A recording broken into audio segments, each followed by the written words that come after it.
Suriye'de Müslümanlar azmettiler, sabrettiler ve zaferi elde ettiler. Suriye'den sonra inşallah Gazze'de kuşatmadan zaferle çıkacak. Bizler de o mübarek güne ulaşmak için dualarımızla, böyle dayanışma gösterilerimizde, boykotla, gizli ya da açık gayretlerimizde Gazze'li mazlumların yanında olacağız. क्या बिलाल ने तैयार कर लिया है Ottoman साम्राज्य का plan? Syria में मुसलमानों ने इरादा दिखाया और जीत हासिल की। सीरिया के बाद गाजा घेराबंदी से जीतेगा। हमारी दुआ है फिलिस्तीन के साथ है। उनकी खातिर जारी प्रदर्शन, बहिष्कार और बाकी कोशिशों के जरिए ये मुमकिन होगा। बिलाल के ऑटोमन प्लान को देखकर इजराइल में हड़कंप मच गया है। इजराइल की फौज को लग रहा है कि जितना फायदा उसे गाजा, लेबनान और सीरिया में युद्ध से हुआ है, उससे ज्यादा नुकसान तुर्की से होने वाला है। यही वजह है कि अब इजराइल की मीडिया में ऐसी खबरें छपने लगी हैं कि तुर्की को किसी भी हालत में रोका जाना चाहिए।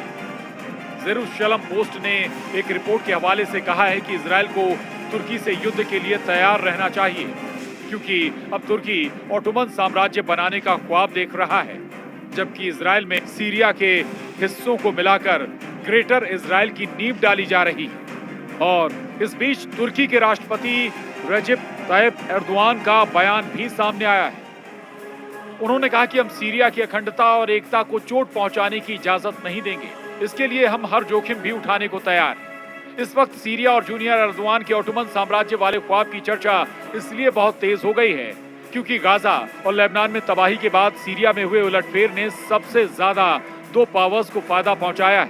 पहला है तुर्की, जिसकी शह पर जुलानी ने सीरिया में बशर अल असद की सरकार का तख्ता पलट कर दिया, और दूसरा है इजराइल, जिसने खुफिया तरीके से जुलानी का पूरा साथ दिया और अब ईरान और हिजबुल्लाह की सप्लाई लाइन पूरी तरह से कट चुकी है।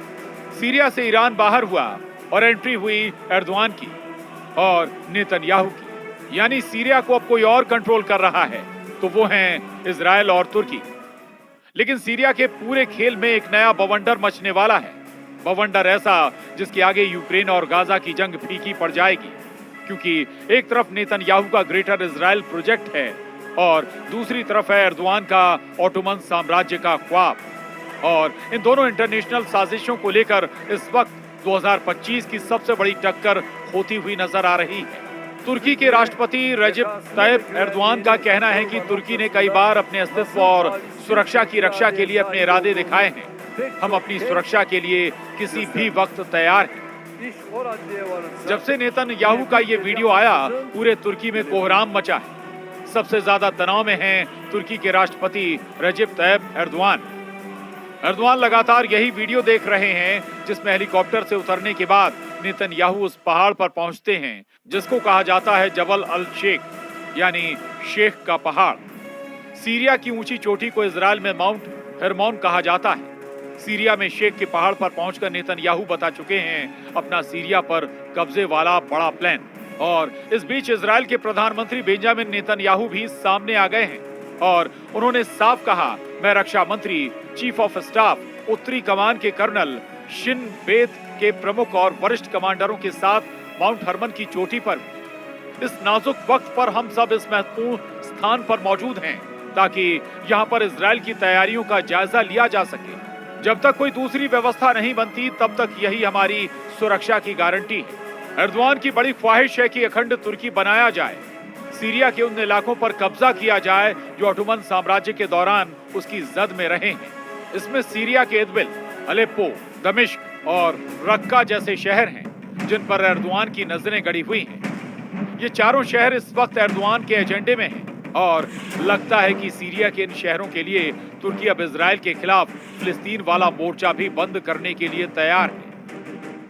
क्या एर्दोआन का ये रवैया फिलिस्तीन के सबसे बड़े समर्थक ईरान और सीरिया के बीच युद्ध करा सकता है? क्या ये युद्ध वर्ल्ड वॉर में तब्दील हो सकता है? ये सवाल बार बार उठ रहे हैं। तुर्की की नीयत साफ नहीं है, ये बात ईरान बहुत अच्छी तरह से जानता है। एर्दोआन अपनी पार्टी के एक सम्मेलन में ये कह चुके हैं कि पहले विश्व युद्ध के बाद अगर अलग तरीके से सीमांकन होता तो अलेप्पो, दमिश्क, इदबिल और रक्का तुर्की में होते। पहले विश्व युद्ध में ऑटोमन साम्राज्य का नक्शा देखिए। पूरा लेबनान, फिलिस्तीन, सीरिया और इराक का बड़ा हिस्सा, यहाँ तक कि पश्चिमी और पूर्वी सऊदी अरब तक ऑटोमन एम्पायर फैला हुआ था। इसीलिए ये मैप देखकर एर्दोआन की कसक रह रहकर बाहर आती है, जब ये नक्शा देखकर सऊदी अरब भी चौकन्ना हो गया। अब बशर अल असद की सरकार गिरा जाने के बाद सीरिया में तुर्की को दबदबा बढ़ाने का बड़ा मौका मिल गया।